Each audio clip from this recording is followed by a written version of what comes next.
just be a quickie. This is my tool I came up with to install this Dorman steel expansion plug, core plug, freeze plug, you name it.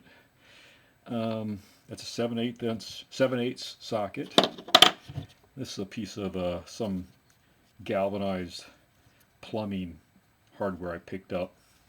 It had some threads in there, but it's a pretty tight fit, so I just put on the press and just worked it down. As you can see,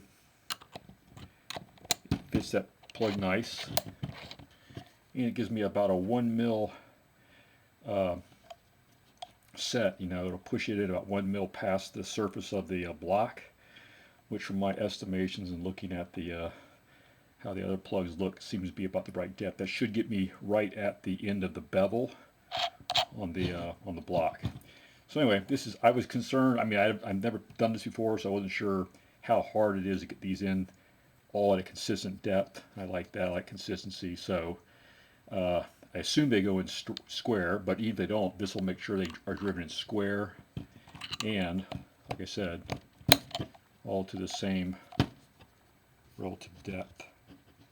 Anyway, that's it for now. Just we're going to be getting back to we're going to start reassembling the 280ZX turbo engine soon. I just got through checking the bearing clearances for them. I checked one main and one connecting rod. They were like, the main was like 0.001 thousandths, and I think the connecting rod was maybe a little bit less than 1 thousandths. My scale didn't go any lower than that on the.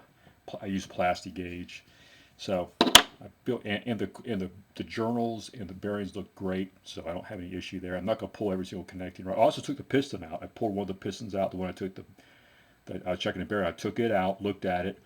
My main concern, I knew the compression was good, but I was wondering about the oil scraper rings, and they all looked perfect. You could see right through it. The expander ring was not blocked with oil or anything like that, or any coked up oil, so I don't think I'll have a problem with oil consumption, at least from that standpoint. So, more later. Thanks for watching.